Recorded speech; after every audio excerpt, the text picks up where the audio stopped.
Hi cuties, ഇതെന്താണെന്നറിയാം. ഇതാണ് colour wheel.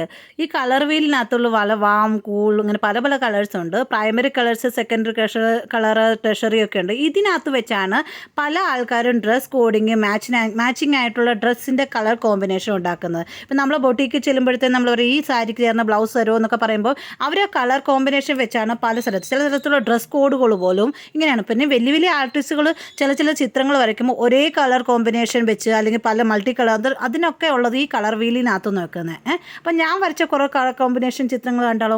ഇതാണ് അനലോഗസ് കളർ വെച്ച് ഉണ്ടാക്കിയ ഒരു അബ്സ്ട്രാക്ട് പിക്ചർ. ഇതിനകത്ത് അനലോഗസിനകത്ത് ഞാൻ ഓൺലി ലൈറ്റ് ഗ്രീനും യെല്ലോയും വെച്ച് മാത്രമാണ് ഈ അബ്സ്ട്രാക്ട് പെയിൻറ്റിങ് ഉണ്ടാക്കിയിരിക്കുന്നത്.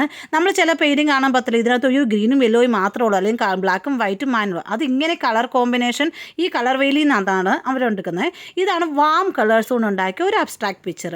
അപ്പം മോസ്റ്റ്ലി ഈ അബ്സ്ട്രാക്ട് പെയിൻറ്റിങ് ചെയ്യുന്നവരാണ് ഇങ്ങനെയൊക്കെ സെലക്ട് ചെയ്യുന്നത്. ഇനി അടുത്ത് നമ്മൾ കാണാൻ പോകുന്നത് കണ്ടോ, ഇതിനകത്ത് ഓൺലി ഞാൻ ബ്ലാക്കും വൈറ്റും കോമ്പിനേഷൻ വെച്ച് മാത്രമാണ് ഉണ്ടാക്കിയിരിക്കുന്നത്.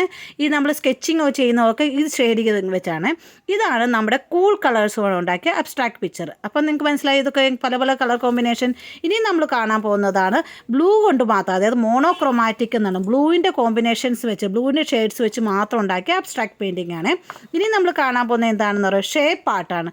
ഈ ഷേപ്പ് ആർട്ട് എന്ന് പറഞ്ഞാൽ ഒന്നിൽ ഷേപ്പ് കൊണ്ട് മാത്രം നമ്മൾ ഡ്രോയിങ് ഉണ്ടാക്കത്തില്ല, അതിനെയാണ് ഈ ജോമെട്രിക്കൽ ഷേപ്പ് എന്ന് പറയുന്നത്.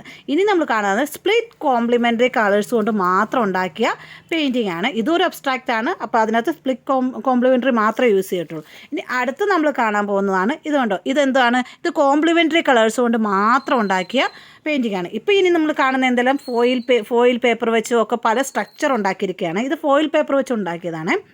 നമുക്ക് കോംബോ, ഫോയിൽ പേപ്പർ, സ്പഞ്ച്, റൈസൊക്കെ വെച്ച് ഉണ്ടാക്കി. ഇതുകൊണ്ട് റൈസ് വെച്ച് ഉണ്ടാക്കിയ ഒരു സ്ട്രക്ചറൽ പെയിൻറ്റിംഗ് ആണ് കേട്ടോ. ഇതിനകത്ത് മോളിങ്ങനെ റൈസിൻ്റെ ഈ പാർട്ടിക്കിൾസ് നമ്മൾ കാണുന്നതെല്ലാം കേട്ടോ.